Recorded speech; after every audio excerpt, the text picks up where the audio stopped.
Perkenalkan terlebih dahulu ya, saya Izis Maturmola. Kemarin sudah mengenali beberapa jurus tentang jurus BK hebat gitu. Nah, untuk kesempatan kali ini saya akan mendesimasikan karena untuk pengibasan ke guru-guru yang ada di sekolah gitu ya. Tentang jurus 6 yaitu bangun kolaborasi. Bangun kolaborasi. Kolaborasi itu apa? Bapak Ibu ada yang tahu?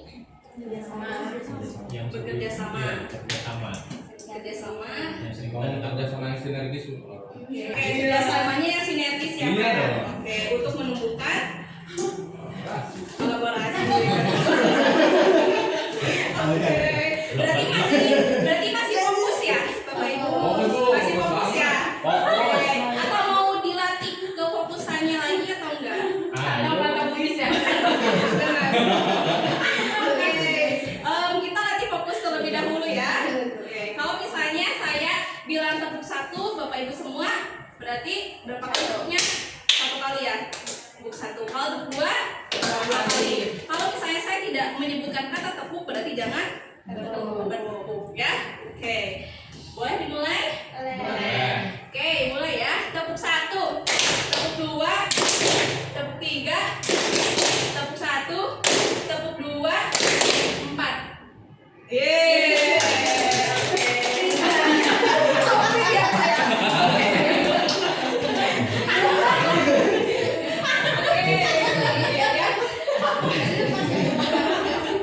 Berarti sudah masih fokus semua ya Bapak Ibu. Lanjut ke ini.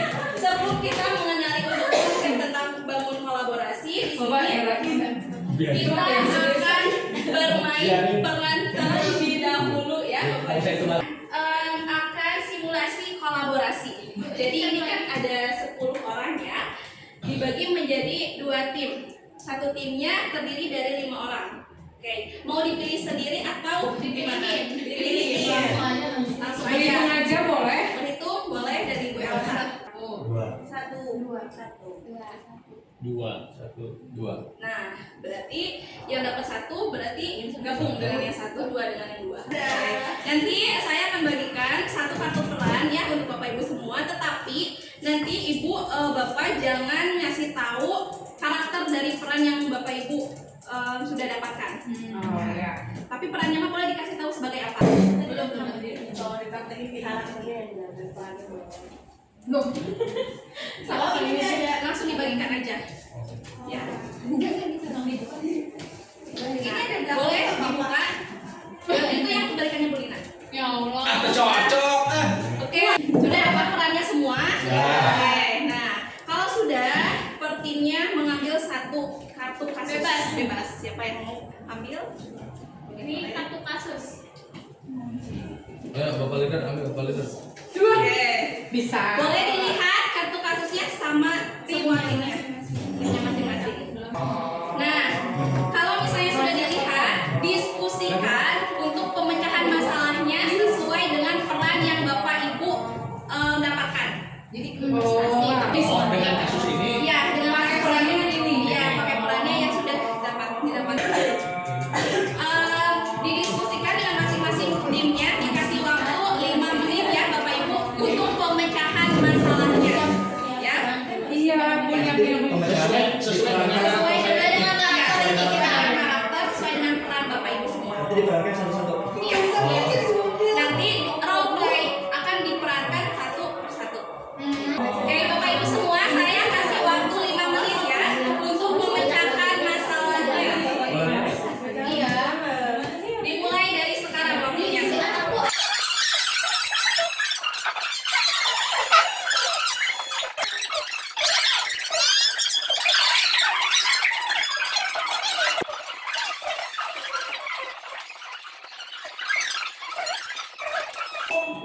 Oke, alarm sudah memanggil ya Bapak Ibu, berarti waktunya sudah habis. Kelompok mana dulu yang akan bermain peran? Gangswit. Oke, boleh dimulai. 1, 2, 3. Kelompok mana dulu?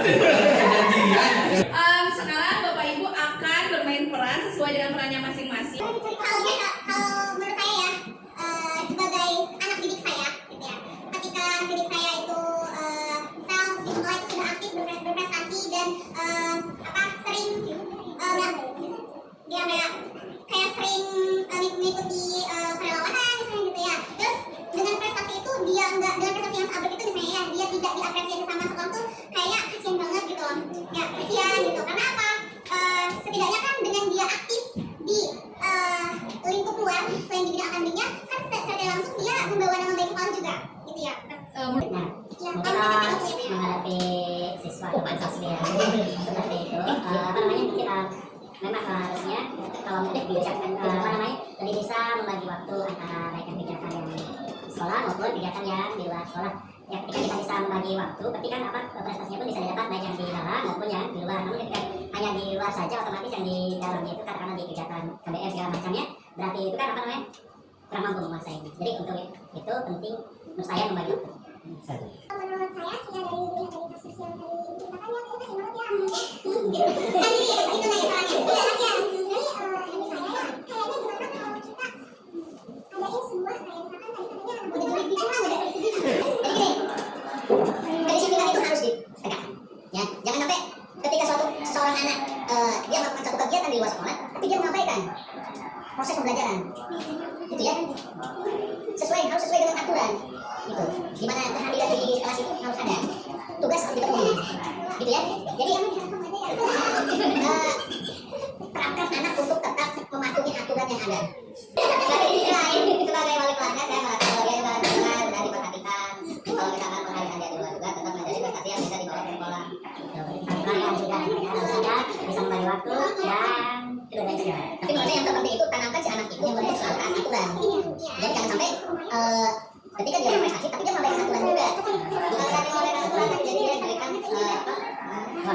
arahan yang lebih positif. Sudah cukup? Cukup ya? Cukup ya. Silakan menebak perannya Pak Teguh. Peran sebagai apa? Ibu empati. Ibu empati. Ibu empati kalau Musyifa? Kalau Pak Teguh? Kalau Pak Wan? Apa sih? Kreatif ya kayaknya. Kalau Pak Dipa? Apa? Pak kreatif? Kalau Pak Dipa? Kepala sekolah. Oke. Kepala sekolah. Coba. Skill satu-satu. Sebagai guru. Oke. Tebakannya salah ya berarti tadi ya. Oke. Kalau Musyifa? Benar. Apa itu tegas? Kepala sekolah.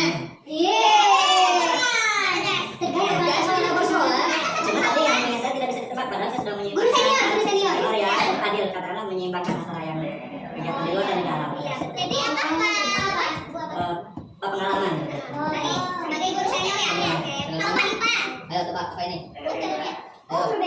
Ya, siswa merasa tidak nyaman belajar karena kondisi kelas yang kotor, berdebu dan kipas rusak. Namun, petugas kebersihan mengaku sudah bekerja dengan maksimal dan kekurangan alat. Anak saya bilang dia nggak fokus di belajarnya tuh loh, katanya kelasnya kotor, malah kipas itu rusak. Jadi suka gerah gitu. Nah itu tadinya fokus belajar makanya sering banyak guru-guru juga kebetulan di kampus kita ada progres itu pembenahan dari mulai alat, terus kemudian juga lagi penghijauan. Dan selain itu juga kebutuhan dari manajemen kebersihan ya, soal alat kebersihan itu juga tidak muncul. Walaupun sudah dianggarkan, mungkin masih kurang juga. Itu mungkin karena sebelum dirancangkan itu rancangannya itu dulu dibuat sebaik mungkin tentang apa saja yang perlu dibutuhkan ke depannya. Nah kan kalau sudah dibuat rancangan anggaran kan sudah dialokasikan kepada hal-hal yang sudah direncanakan ya. Jadi kita nggak bisa mindah-mindahin anggaran kayak seperti itu. Nah untuk kedepannya, tolong ya baik dari dulu penanggung jawab kelas dan juga dan dari sebagainya tolong diperhatikan lebih baik. Kelompok 1 silakan menebak. Untuk lumayan. Dalam. Walau. Untuk Bulina, kira siapa? Bulina tuh empati. Empati 5i.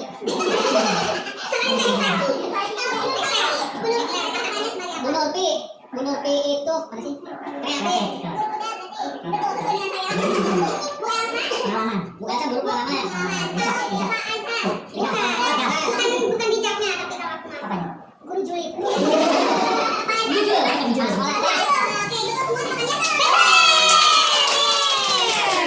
Tantangan terbesar dalam proses diskusinya apa kira-kira?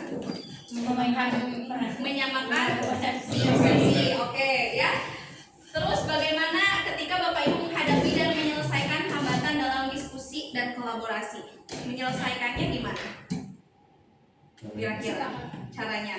Adanya Kesepakatan. Oke. Terus keterlibatan anggota timnya gimana nih? Kompak atau enggak? Kompak ya. Oke.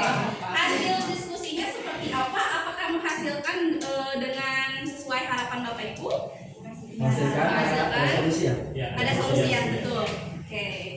Nah, di sini untuk jurus 6 ya, bangun kolaborasi, ada peran guru BK dan guru kelas gitu ya. Jadi perannya itu masing-masing ada peran utama, kebutuhan kolaborasinya, sumber kerjasama, tujuan dan tantangan. Kalau guru kelas ya peran utamanya itu mendidik melalui mata pelajaran gitu ya, membentuk karakter murid, sedangkan guru BK itu mengembangkan potensinya baik dari segi sosialnya, pribadi, karir dan juga belajar. Oke, untuk kolaborasinya ya, untuk guru kelas itu membantu memahami dan mengatasi masalah belajar, sosial, emosional dan perilaku murid. Dan guru BK ya tugasnya itu atau perannya mengembangkan program BK-nya dan intervensinya terpadu melalui kolaborasi lintas peran di sekolah. Oke, kerjasamanya nih bersumbernya dari mana aja? Kalau guru kelas itu kerjasamanya atau kolaborasinya berarti dengan orang tua, kepala sekolah, guru mapel, konselor ya, pihak luar sekolah yang terkait. Sedangkan untuk guru BK, untuk kolaborasinya atau sumber kerjasamanya itu dengan guru kelas, wali kelas, guru mapel, kepala sekolah atau masyarakat dan pihak terkait lainnya juga. Oke, tujuannya peran guru kelas itu menciptakan lingkungan belajar yang mendukung dan holistik, sedangkan untuk guru BK itu meningkatkan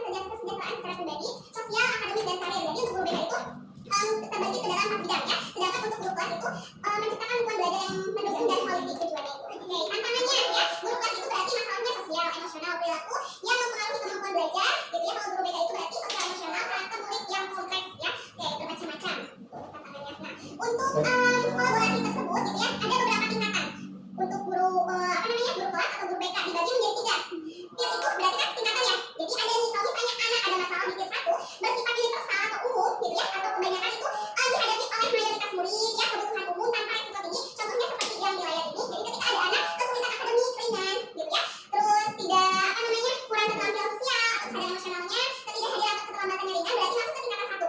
Nah, gitu ya. Di bagian umum atau universal gitu. Nah, untuk murid yang tidak merespon di tingkatan 1 berarti nanti untuk kolaborasinya ya secara terarah untuk kondisi murid yang kesulitan untuk untuk menentukan dukungan juga gitu ya. Tier 2 itu untuk anak-anak yang bermasalah, contohnya perilaku mengganggu berulang seperti pelanggaran aturan kelas atau bolos, sering bolos ya anak tuh ya, terus prestasi akademik menurun, terus kecemasan sosial, ketidakmampuan mengelola stres itu termasuk ke tier 2 atau tingkatan 2. Oke, nah untuk tier 3 itu berarti udah masalahnya berat, intensif ya, perlu kolaborasi dengan berbagai pihak. Contohnya kalau misalnya ada anak dengan gangguan mental seperti kecemasan berat, depresi atau PTSD gitu ya, gangguan stres pasca trauma PTSD itu, terus masalah perilaku berat, agresi, kayak anak tuh sering melakukan kekerasan ya, impulsivitas tuh kayak ya udah nggak tahu mana kebutuhan gitu ya, jadi menyesuaikan dengan keinginan aja, outburst emosional gitu. Terus ketidakmampuan belajar yang parah atau gangguan neuropsikologis, trauma yang mendalam, pengabaian atau kekerasan dalam rumah tangga, hambatan budaya atau diskriminasi sistemik gitu ya. Jadi untuk tingkatan-tingkatan ini Bapak Ibu ya, sesuai dengan masalah anak ya. Jadi untuk tier 3 itu tidak hanya dari guru kelas aja gitu ya. Jadi ada kolaborasinya dengan siapa gitu ya. Tier 1 kolaborasi dengan siapa juga, tier 2 juga begitu gitu ya. Nah untuk indikatornya nih ya, untuk indikatornya perlunya kolaborasi dalam penanganan masalah murid. Jadi ketika masalah muridnya itu ringan, nah jadi kemana dulu kolaborasinya? Kalau lihat dari sini Bapak Ibu, ke guru wali kelas dulu. Oke, ke wali kelas, lalu biasanya itu dari guru mapel atau guru piket juga ya. Untuk kolaborasinya dari guru mapel dan guru BK. Kalau misalnya masalah muridnya ringan, nah kalau sedang ke berat berarti atas ya, ke kepala sekolah ya, siswaan. Oke, nah ketika sekolah sudah tidak bisa menyelesaikan masalah berarti referat alias alih tangan kasus gitu ya. Jadi kitanya itu ada masalah sekolah, dokter atau ahli gitu. Ini untuk indikator perlunya kolaborasi dalam penanganan masalah murid disesuaikan dengan tiap-tiap tadi yang sudah disampaikan gitu. Contohnya nih, kalau misalnya muridnya bermasalah gitu ya, referensi masalahnya itu dari kehadiran, terus ketidakdisiplinan atau masalah lainnya. Nah, nanti referensinya misalnya dari guru kelas, guru mapel, orang tua atau wali kelas gitu ya. Murid itu mendapatkan bimbingan dari siapa aja yang untuk anak-anak yang bermasalah dari kehadiran dan ketidakdisiplinan itu dari bimbingan dari wali kelas, dari guru BK atau konseling juga. Nah, kalau misalnya masalah muridnya tuntas berarti kolaborasinya bagus antara wali kelas, guru BK dan tim kesiswaan gitu ya. Tetapi jika masalah muridnya tidak tuntas, maka harus dilakukan lagi penyelesaian masalahnya, yaitu pemanggilan orang tua, home visit gitu ya, atau konferensi kasus. Nah dari sini belum selesai juga ke referral ya, alias ahli terkait gitu. Oke, untuk masalah yang tadi ya. Nah untuk murid bermasalah dengan masalahnya akademik atau hasil belajar, biasanya itu referensinya dari guru mapel ya, nilainya kurang gitu ya, belajar di kelasnya jarang masuk gitu. Terus si murid itu mendapatkan bimbingan dari siapa? Bimbingan yang penyelesaiannya kolaborasinya itu dengan siapa? Dengan guru mapel ya, dengan wali kelas, bimbingan dari guru BK terkait bidang belajarnya. Terus ada konseling juga oleh guru BK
membangun kolaborasi Bapak Ibu semua, karena menurut saya di sini kolaborasinya sudah bagus ya Bapak Ibu, antara wali kelas, antara guru BK, antara guru ngapel sudah berkolaborasi dengan sangat baik ya. Ini hanya menyampaikan aja, mengingatkan kembali gitu ya, barangkali ada masalah yang termasuk ke gear 1, ke gear 2, ke gear 3 itu penanganan masalahnya itu harus dengan siapa, kayak gitu ya Bapak Ibu semua.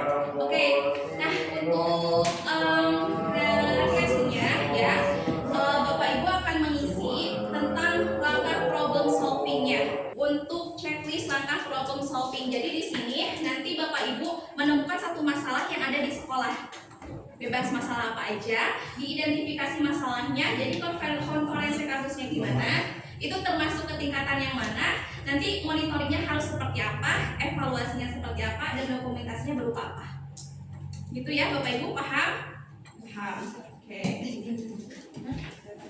Satu masalah aja cukup. Ya, satu masalah aja.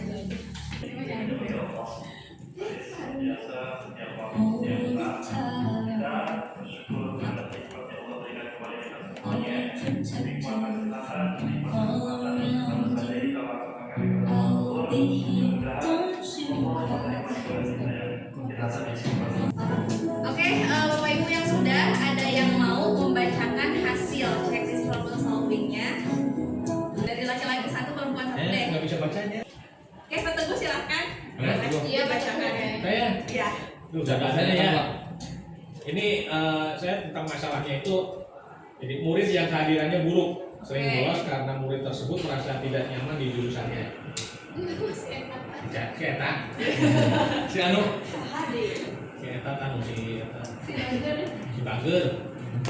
Jadi untuk konferensi kasusnya mengadakan pertemuan antara guru kelas, gitu ya, guru BK, orang tuanya dipanggil beserta dengan ada dihadirkan muridnya juga untuk membahas jalan keluar untuk memperbaiki kehadirannya itu.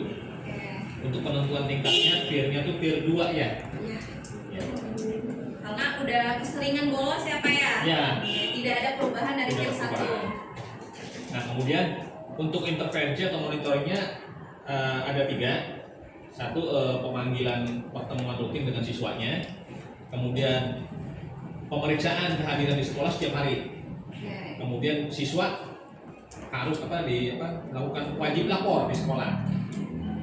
Evaluasinya perlu diusahakan lebih jauh lagi untuk murid supaya dia berkesadaran akan pentingnya kehadiran di sekolah. Jadi diajak ngobrol lagi lah, lebih dalam lagi. Untuk monitoringnya itu harus sama siapa? Dikhususkan atau semua terlibat? Semua terlibat, antara terutama guru wali kelas dan BK. Itu harus ada kolaborasi kan. Cukup Pak Teguh? Cukup. Oke, boleh tepuk tangan untuk Pak Teguh. Dari reviewnya siapa yang mau menyampaikan? Boleh, Bu Nurfi? Saya boleh deh. Tapi aku yang terlalu basic ya. Iya. Karena alhamdulillah mengajarkan anak-anak yang baik-baik. Masya Allah. Masya Allah, alhamdulillah. Baik, alhamdulillah. Yang pertama mungkin identifikasi masalahnya.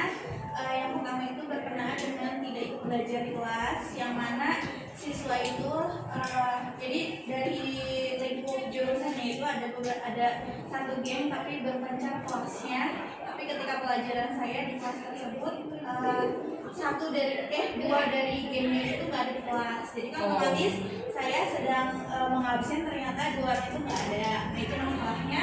Dan ternyata yang terjadi itu apa? Mereka sebelum itu berkumpul di UKS, padahal semuanya itu nggak sakit begitu. Terus mungkin konferensi kasusnya saya berkolaborasi dengan siswa yang ada di kelas. Ya, jadi pengen tahu dulu nih dari pandangan siswa gimana di UKS saya ngapain aja gitu kan, sebelum jadi dari guru kan mesti dari siswa dulu. Dan ternyata laporannya mereka malah asik-asik mainin HP, lalu selfie dan tidak ada kondisinya dia itu tidak sakit gitu. Lalu selanjutnya mungkin saya melakukan kolaborasi dengan guru BK ya, khususnya dengan Bu Iis gitu, memberitahu bahwa ada anak yang istilahnya kayak mabal dari kelas gitu kan, mabal dari kelas, dan ternyata yang mabal itu bukan cuma anak TO gitu ya, yang mabal juga anak-anak cewek juga tentu bisa untuk mabal gitu ya, tapi mabalnya masih di lingkup sekolah kayak gitu. Lalu penentuan tingkatannya mungkin karena ini dasar, jadi menurut saya masih tier 1, jadi harus dengan bersifat yang universal. Lalu selanjutnya untuk intervensi atau monitoring, kita itu melakukan setelah cross check oleh siswa atau teman di kelasnya.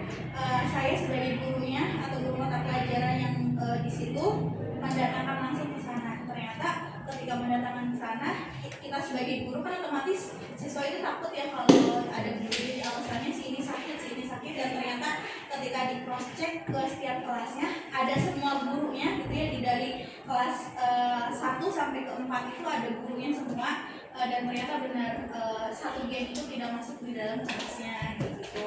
Lalu evaluasinya yang pertama mungkin ada yang penugasan dari saya sebagai guru kelas, bukan cuma wali kelas yang harus memberikan penugasan, tapi dari guru mata pelajaran juga harus memberikan penugasan. Lalu penekanan apabila akan terjadi seperti itu lagi, ya berarti kamu tidak bisa masuk lagi dalam pembelajaran saya misalkan. Lalu kita harus menganalisis risk and solution atau analisis risiko dan solusinya kan seperti apa, dengan ngobrol secara pribadi antara yang bermasalah dengan saya sebagai guru mata pelajarannya. Selanjutnya untuk dokumentasinya mungkin tidak perlu menggunakan foto atau bukti, mungkin dokumentasinya hanya mata kita yang bisa melihat atau eye to eye dengan antara siswa dan guru berikut dengan guru BK. Sekian, terima kasih. Bagus sekali ya perwakilan dari Pak Teguh dengan Bu Nurfi ya, terima kasih banyak. Untuk checklist problem solving ini mungkin Bapak Ibu sudah paham semuanya ya, bagaimana peningkatan di tier itu dan bagaimana caranya untuk menyelesaikan masalah, berkolaborasi dengan siapa gitu ya Bapak Ibu. Untuk penyampaian konseptualisasinya sudah cukup ya, karena waktunya juga sudah kayaknya udah pendek banget gitu ya. Padahal kayak gini. Atau selanjut ke jurus selanjutnya. Boleh. Masih dibahas dulu dong. Mungkin sudah dicukupkan ya Bapak Ibu. Gimana? Ada yang mau ditanyakan atau sudah cukup? Cukup? Oke, kalau sudah cukup, saya tutup ya untuk pertemuan kali ini. Terima kasih banyak atas kesempatan Bapak Ibu mengikuti implementasi ya, diseminasi dari kita ya. Semoga apa yang kita sampaikan dapat memberikan manfaat lah atau ilmu baru untuk Bapak Ibu semuanya. Oke, ada yang sampaikan lagi? Sudah cukup? Oke, kita tutup ya. Assalamualaikum warahmatullahi wabarakatuh.